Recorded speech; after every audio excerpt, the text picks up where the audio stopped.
Tomé las pastillas y yo fui el que andaba mal, entonces la culpa es mía, entonces... Detuvo al boxeador mexicano Julio César Chávez Jr. y lo está procesando para... Julio César Chávez Jr., el heredero del campeón, parecía tener el mundo a sus pies, pero terminó arrodillado ante sus propios demonios. Drogas, arrestos, escándalos. Su vida se volvió un ring donde cada round lo perdía más. Pero hoy, por primera vez, rompe el silencio. Y lo que confiesa te va a dejar helado. Porque no solo vamos a hablar del Junior que viste esposado por migración en Los Ángeles. Vamos a hablar del hombre que vivió entre el ring y el infierno. Y eso no es todo. Su esposa, Frida Muñoz, tiene un pasado que pocos se atreven a mencionar. Fue pareja de Edgar Guzmán López, hijo del mismísimo Chapo Guzmán. ¿Casualidad? ¿Destino? ¿O parte de una red de secretos mucho más oscura de lo que imaginamos? ¿Qué reveló Julio César Chávez Jr. en su confesión? ¿Por qué ahora? ¿Y qué viene después? Quédate, porque lo que estás a punto de ver no es una entrevista, es un grito de auxilio de un boxeador que nació para ser leyenda y terminó convertido en escándalo. Yo no me imaginé que terminaría así, esposado, subido a una patrulla, como un criminal. Cuando me preguntaron si traía algo en los zapatos, ni siquiera entendía qué estaba pasando. Yo solo quería saber si ya habían avisado a mi abogado. Todo fue rápido, confuso, y se me detuvo como si yo fuera un fugitivo peligroso. Dicen que tengo vínculos con el cártel de Sinaloa, por cosas que pasaron en el pasado, por cosas de mi padre, pero eso no tiene nada que ver conmigo. Yo no soy un narco, yo soy un boxeador, o al menos lo intenté ser. Me acusan de tráfico de armas, de explosivos, pero nadie ve lo que realmente está detrás. Mi derrota con Jake Paul fue solo el principio del fin. Me quedé en Estados Unidos, sí, sin papeles. Pero no porque quisiera esconderme, sino porque ya no sabía ni dónde estaba mi vida. La verdad es que yo no estaba preparado para ser Julio César Chávez Jr. La gente piensa que nacer en cuna de oro te lo da todo, pero no saben el peso que significa cargar con un apellido como el mío. Desde niño fui un show. Desde niño ya me decían que debía ser campeón, ¿y si yo no quería? ¿Y si yo solo quería ser yo? Mi mamá, Amalia, siempre intentó mantenerme centrado, pero en casa había caos. Había gloria, sí, pero también excesos, presión, miradas que esperaban algo que yo nunca supe dar. Mientras otros niños jugaban, yo ya estaba rodeado de cámaras, de expectativas, de gente esperando que fuera como mi papá. Y lo peor es que nunca fui él, ni nunca lo seré. Ahora estoy aquí, enfrentando una posible deportación, con una orden de arresto desde México que ni siquiera entiendo del todo. Me están llamando afiliado de un cártel, a mí, a Julio, al Junior, como si todo lo que hice en el ring nunca hubiera importado. ¿Saben qué es lo más jodido?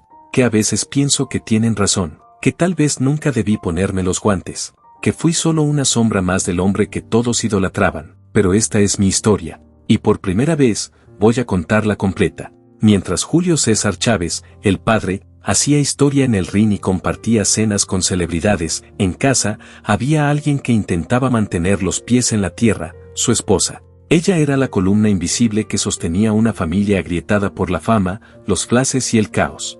Y mientras el campeón brillaba, Julio Jr. crecía bajo su sombra. Con apenas 17 años, y prácticamente sin experiencia real, lo subieron al ring, no por talento, no por hambre, por apellido. Su debut en 2003 fue como lanzar un diamante sin pulir a los leones, solo que los leones estaban dormidos. Los rivales que le ponían enfrente no eran verdaderos contendientes. Eran decorado, sparrings disfrazados de amenazas, pero eso no importaba, porque el morbo vendía más que el mérito. La gente no venía a ver una pelea, venía a ver al hijo de la leyenda. Los promotores lo inflaban como si fuera el nuevo mesías del boxeo mexicano. Las arenas se llenaban, las cámaras lo seguían, pero los que sabían de boxeo, lo notaban. Le faltaba todo, técnica, estrategia, malicia. Solo tenía una buena mandíbula y el apellido más pesado del boxeo latinoamericano. Aún así, siguió ganando, pelea tras pelea, nombre tras nombre, cartel tras cartel. ¿Pero contra quién?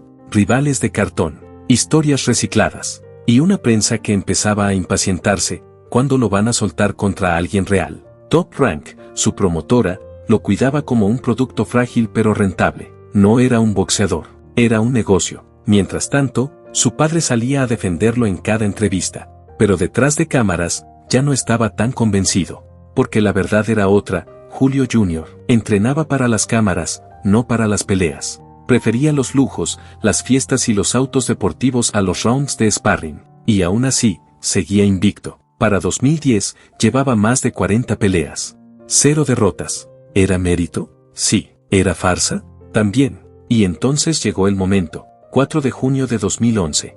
Los Ángeles. Un alemán invicto llamado Sebastian Spiek lo esperaba en el ring. Frío, técnico, implacable. Todos apostaban en su contra. Pero esa noche, algo cambió. Por primera vez, el Junior no parecía una sombra. Aguantó, golpeó, boxeó, y ganó. Contra todo pronóstico, Julio César Chávez Jr. se coronó campeón mundial de peso mediano del CMB. En ese instante, por fin, dejó de ser solo el hijo de, era campeón, era historia, era, el primer hijo de un campeón que también levantaba su propio cinturón. Padre e hijo lloraron juntos en el ring, pero lo que nadie imaginaba, es que esa sería la cima, y también, el principio de la caída. Esa fue mi mejor etapa, mi momento. Después de ganarle a Spiek y convertirme en campeón mundial, por fin, sentí que dejaba de ser solo, el hijo de. Empecé a defender el título, y gané. A Manfredo lo despaché sin problemas. A Rubio, en una guerra. Y luego a Andy Lee, ese sí fue duro. La gente decía que por fin estaba madurando, que ya era un verdadero campeón, que este no era el Junior de los titulares de burla, sino uno que se ganaba su lugar con puños y aguante. Pero también empezaron los flashes, los patrocinios, las fiestas. Me hablaban de Hollywood, de contratos, y yo, la verdad, me dejé llevar. Soñaban con verme contra Canelo, contra Maravilla Martínez. Y un día, ese sueño se volvió realidad. 15 de septiembre del 2012. Las Vegas. Yo cargaba con todo México encima. Y Maravilla, llegó como si ya hubiera ganado. Me boxeó como quiso. 11 rounds donde no encontré ni el ritmo ni el aire. Me veías en el ring y parecía otro. Pesado, lento, perdido. Dicen que llegué mal preparado, y no lo voy a negar. Pero en el round 12, saqué lo único que me quedaba, orgullo. Lo conecté, lo tambaleé, lo tuve. Estaba ahí, un golpe más y lo tumbaba, pero no entró. Y cuando sonó la campana, él seguía de pie. La decisión fue clara, perdí. Y eso dolió, pero lo que vino después dolió más. Di positivo en el antidoping. Hierbas, ya sabes. Las que te relajan. Me suspendieron 9 meses y me metieron una multa de casi $1 millón. Ahí se fue todo, pero lo más duro no fue la sanción, fue ver a mi papá en la tele diciendo, ya no sé cómo ayudarlo, nunca lo había visto así, ni cuando él tocó fondo, y eso me partió. Todo el mundo hablaba, que si no entrenaba, que si las fiestas, que si los amigos que me rodeaban, y aunque muchos exageraban, también había verdad. Perdí el enfoque, tenía el mundo a mis pies, y lo tiré por la ventana. La verdad, durante la preparación con Maravilla, mi cabeza ya no estaba donde debía estar. Entrenaba cuando quería, comía lo que se me antojaba. Y sí, me desvelaba, me saltaba sesiones. El nutriólogo se fue por desesperación, y no lo culpo. Nunca salí a desmentir nada porque, en el fondo, sabía que era cierto. Después de la suspensión, traté de volver, pero ya no era yo. Mi cuerpo cambió, mi mente también. Y la motivación, se había ido. Cada vez que subía al ring, se notaba. Y la gente ya no me veía como campeón. Me veían como el problema que no supo qué hacer con su oportunidad. Los titulares eran duros. Pero lo más duro fue ver cómo mi papá, mi escudo de toda la vida, ya no podía defenderme. Yo decía que solo cometí un error. Pero ese error ya me estaba definiendo. Entonces llegó la pelea. La que todos querían. La que dividió al país. Canelo contra Chávez Jr. David contra David.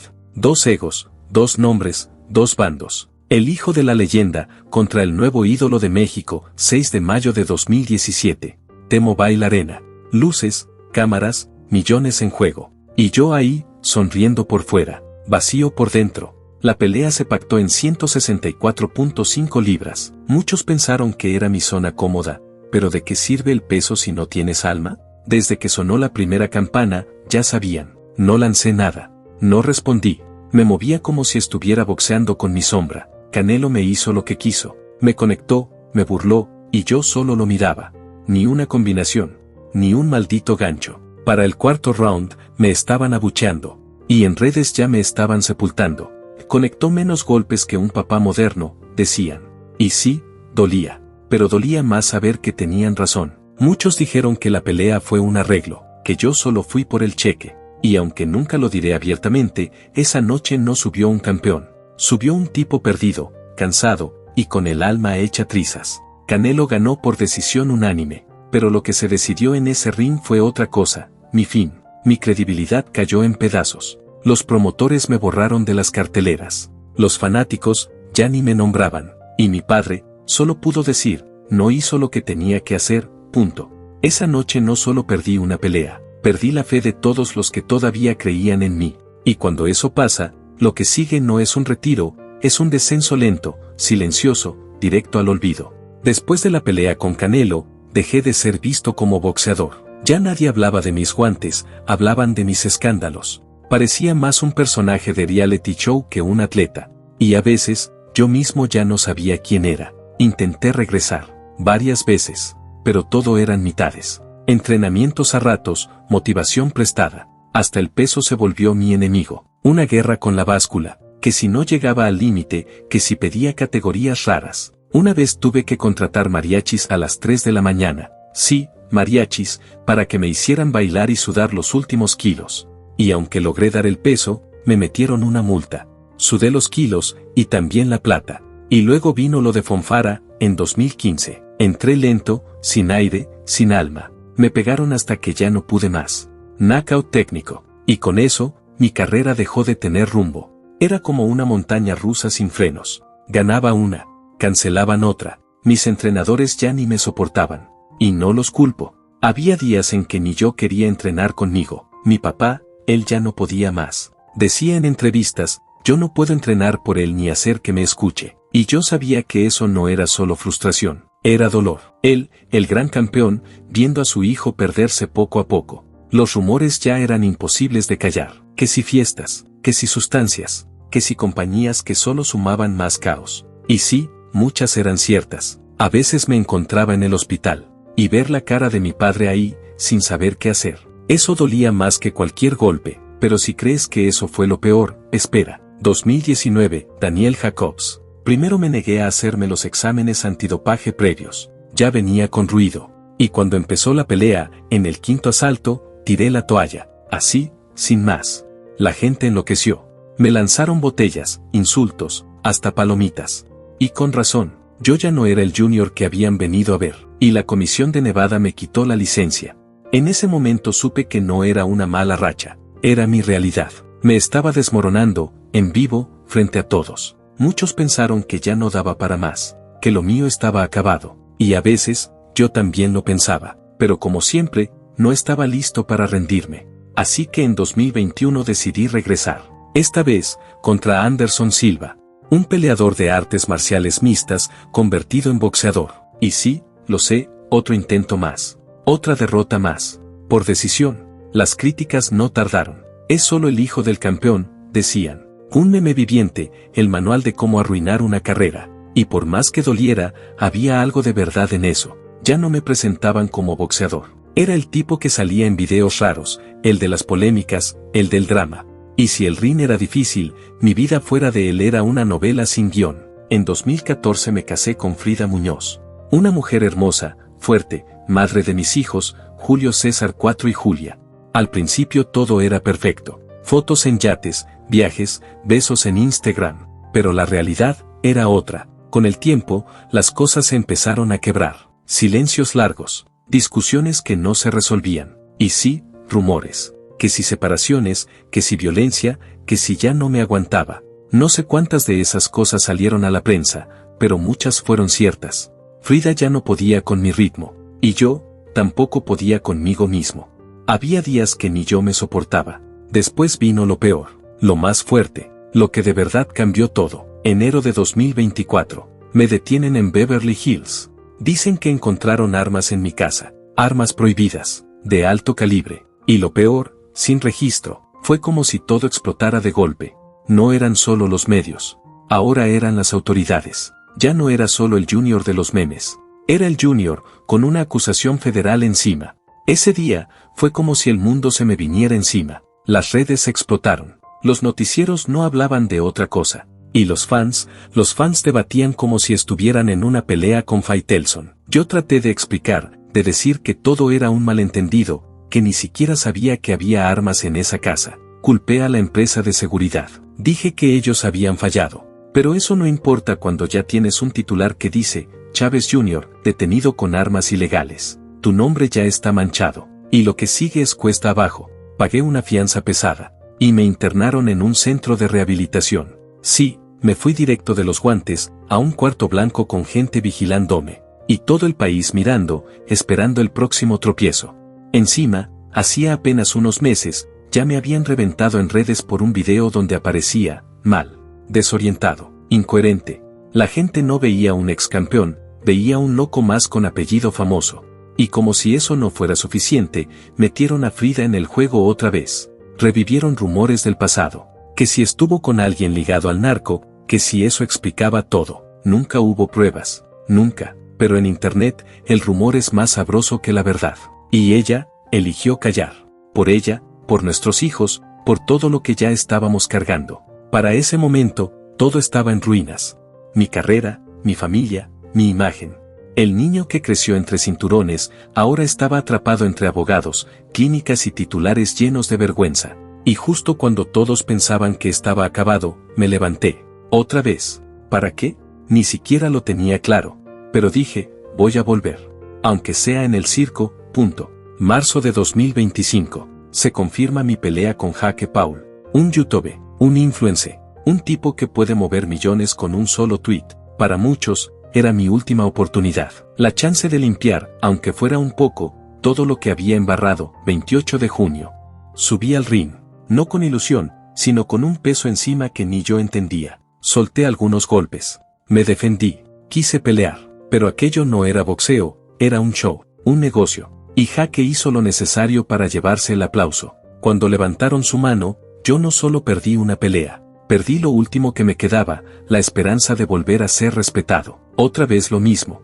Expectativas altas. Resultado decepcionante. Ya no sé cuántas veces he vivido ese ciclo. Y justo cuando pensaba que podría al menos descansar después de la pelea con Jake Paul, me arrestan. 2 de julio. Estaba en Studio City, California. Salí como cualquier otro día, y de pronto, se me para. Me esposan, me suben a la patrulla. Y yo solo pensaba, ¿ahora qué hice? Me dijeron que tenía un proceso migratorio pendiente, que había una orden relacionada con mis antecedentes, que mis amistades, mis decisiones, habían levantado muchas banderas. Y ahí estaba yo, otra vez, en las noticias. Pero no por un knockout, no por un título, sino por estar en la cuerda floja legalmente. Algunos empezaron a inventar teorías.